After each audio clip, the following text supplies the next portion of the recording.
ፕሬዝዳንት ጊዜያዊ ምምሕዳር ትግራይ ሌተናል ጀነራል ታደሰ ወረደ ፕሬዝዳንት ትግራይ ምዃኖም ዋላ እኳ እንኳዕ ደስ በለካ ዝበሃል ተኾነ ምስቲ እዋናዊ ኩነታት ትግራይ ግን ጽንዓት ይሃብካውን ከም ዝበሃል ገሊፆም። ጀነራል ታደሰ ኣብ ቃለ መሕተቶም ናብ ስልጣን ዝመፅሉ መንገዲ ኩዴታ ከም ዘይኮነ ሓቢሮም እዮም። ኣብ ዘመነ ስልጣኖም ከም መጠን ወታደር ውልቀ መልኪ ከም ዘይኮኑ እውን ገሊፆም እዮም። ጀነራል ታደሰ ወረደ ምስ ጋዜጠኛ ዳዊት ከበደ ንልዕሊ 1 ሰዓት ዝገበርዎ ቃለ መሕተት ብሓፂሩ ሒዘልኩም ቀሪበ ኣለኹ። ክሳብ መወዳእታ ክትከታተሉኒ ይላቦ።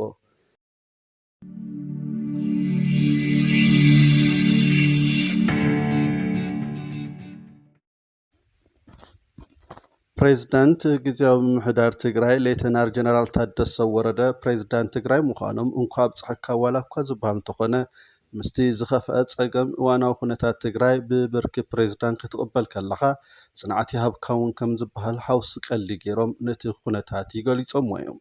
ፕሬዝዳንት እንትኾኑ እውን ብሰንኪ ፖለቲካ ኣብ ትግራይ ዝተፈጠረ ዘይምርዳእ ብኢሂን ሚሂን ዘይተፈትሐ ፀገማት ኣብ ዓፋር ብዕጥቂ ምንቅስቓስ ዝጀመሩ ከምኡውን ኣብ ኣዲስ ኣበባ ዘለዉ መቐፀልታ እቲ ዘይምርዳእ ፈታኒ ኩነታት ኢሎም ኣለዉ። እዚ ኣብዚ ሕዚ እዋን ምክፍፋል ከም ዘለዎ እውን ገሊፆም እዮም። ኣብ ትግራይ ዘሎ ፀገም ንምፍታሕ ናብ ኣዲስ ኣበባ ዘሎ ሓይሊ ናብ ትግራይ ክምለስ እውን ፀዊዖም እዮም። ፅቡቕ መፍትሒ እውን ከም ዝኾነ ሓቢሮም እዮም። እዚ ኣዋፃኢ ከም ዘይኮነ ትግራይ ነፃ ጌርና ብሰላማዊ መንገዲ ብምዝታይ ፀገምና ክፍታሕ ይግባእ እውን ኢሎም ኣለዉ። ኣብ ትግራይ ኣብዚ ሕዚ እዋን ኩሉ ሰብ ሓሳብ ኣለዎ፣ ኩሉ ፖለቲከኛ እዩ ኮይኑ እቲ ፖለቲካ ናይ ኩሉ ኮይኑ ኣሎ። እዚ ኣብ ዲያስፖራ እውን ኣሎ እዩ። ናይ ትግራይ ፀገም ብቐንዱ ዝፍታሕ ኣብ ትግራይ ብዘሎ ሓይሊ እዩ። ካልኦት እውን ከም ዲያስፖራ ዝበሉ ግደ ከም ዘለዎም ሓቢሎም እዮም። ብግልፂ ግን ኣብ ትግራይ ዘሎ ፀገም ብትግራዎት ክፍታሕ ከም ዘለዎ ሓቢሮም እዮም። ትሕቲ ትግራዋይነት ዘሎ ከባቢያውነት ኣሎ እዩ ዝበሉ እዚ ኣፍልጦ ምሃብ ኣለና። ከባቢያውነት መንነት ፀገም እዩ ምባል እዩ ፀገም ዝፈጥሮ ዘሎ እቲ ፀገም ንቀበሎ ይኹን እምበር ምስ ከተማታትን ካልኦትን ዝፍጠሩ ፀገማት ብኣግባቡ ምፍታሕ ይግባእ ኢሎም ኣለዉ። ኣብ ራያ፣ ዓድዋ፣ ሽረ፣ ዓዲግራት ካልኦትን ምስ ምስፍፋሕ ከተማታት ዝለዓሉ ፀገማት ኣሎ። ይኹን እምበር ብውልቀ እዚ በብከባቢኡ ዘሎ ፀገም ከም ዓብዪ ፀገም ኣይኮነን፣ ግን እቲ ፀገም ክፍታሕ ይግባእ ኢሎም ኣለዉ። ንኣብነት ኣብ ከተማ መቐለ ዝረአ መቐለ ምስ ዓባይ ከተማ ትግራይ ምዃና ኣብ እደርታ ዝገደደ ፀገም ኣሎ እዩ። ኣብ ዓዲግራት እውን ኣሎ እዩ። ከተማታት እናሰፍሐ ኣብ ከባቢ ዝርከባ ጣብያታት እናረገፃ እየን ዝሰፍሓ። እዚ ፀገም ልዕሊ 20 ዓመት ፀንሐ ዝዓበ እዩ። እቲ ፀገም ካብ ሽዑ ጀሚሩ ዘይተፈትሐ እዚ ዝፈጠሮ ፀገም ድማ ይከቢድ ይገብሮ ኢሎም ኣለዉ። እቲ ከም መፍትሒ ዝቕመጥ መጠሻ መፍትሒ ኣይኮነን ዝበሉ ሌተናል ጀነራል ታደሰ እቲ ንመጠሻን ካልእ ዝወሃብ እናሸጠ ይፅገምሎ እዩ ማሕበረሰብ ኢሎም ኣለዉ።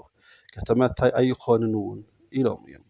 ስለዚ መፍትሒ ኣይኮነን ድሕሪ ምባሎም እዚ ፀገም እዚ ብካቢነ ከም ተረኣየን ኣብዚ ወራር መሬታ ከም ዘሎን እቲ ፀገም ይጋደድ ከም ዘሎ ስለዚ ዘላቂ መፍትሒ ንምቕማጥ እቲ ፀገም ኣፍልጦ ምሃብ ይግባእ ኢሎም። ጀነራል ታደሰ ወረደ ምስ ኣውራምባ ታይምስ ዝተባሃል ሚድያ ኣብ ዝገብሮ ቃለ መሕተት ናብ ስልጣን ዝመፅሉ መንገዲ መፈንቅለ መንግስቲ ገይሮም ድዮም ኣይተ ጌታቸው ረዳ ግዜ ስልጣን ስለ ዘብቅዐ ንዝብል ሕቶ እንትምልሱ እቲ ግዜያዊ ምምሕዳር ተጣየሸሉ መስርሕ 2 ዓመት ስለ ዝተወድአን እቲ ን6 ወርሒ ከናውሕ ዝኽእል ኣካል ኣይናውሖን እቲ ተርሚ ተወዲኡ እዩ ክቕፅል እውን ይኽእል ነይሩ እዩ። 2 ሰሙን ዝኸውን ግን ትግራይ ብዘይ ፕሬዝዳንት ምፅናሓ ኣዘኻኺሮም እዮም። ይኹን እምበር ኣብ ውሽጣዊ ኩነታት ዝደፍኦ ክኸውን ይኽእል እዩ። እቲ ፕሬዝዳንት ክቕፅል ኣይከኣለን። ንጌታቸው ረዳ ፈንቂለዮ እንተኮይነ ብዘይ ሸራዊ ኣካል ክፃረይ ይኽእል እዩ። እቲ ሓቂ ንምግላፅ ንታሪክ እውን ሳልሳይ ኣካል ኣፃርዩ ንህዝቢ ግልፂ ክገብር ይከኣል እዩ ኢሎም ኣለዉ። ኣብዚ ክስመር ዝግብኦ ሰራዊት ትግራይ ከይኣቱ ተወሲኑን ተሰሪሑሉን ምዃኑ ሓቢሮም እዮም። ኣብ ዓፋር ብዕጥቂ ኣብ ኣዲስ ኣበባ እውን ዘለዉ እቲ ፀገም ፖለቲካ ፀገም እዩ፣ ዕጥቂ ዘልዕል ኣይኮነን። ብፖለቲካ እቲ ፀገም ንፍታሐዮ ዝበሉ ጀነራል ታደሰ ንሕድሕድ ጎነፃኢ ከይንኣቱ ብቑዕ ምክንያት እዩ ዘድልዮ። ካብ ሰላማዊ ፖለቲካ መፍትሒ ወፃእ ናብ ብረታዊ ዕጥቂ ዝወስድ ዋላ ሓንቲ ፀገም የለን። ስለዚ ናብ ፖለቲካ ልዝብ ሰላማዊ ቃልሲ ክንኣቱ ይግባእ። ቀደም ፖሊስ በዓል ስልጣን ይፍራሕ ነይሩ እዩ፣ ሕዚ ከምኡ ኣይኮነን ድሕር ምባል ዕፁብ ፖለቲካ የለን። ኣብ ዝሓለፉ 2 ዓመት ተፎኻኸርቲ ፓርቲ ንምፍጣር ምቹው ኩነታት ከም ዝነበረ ድማ ኣረጋጊፆም እዮም።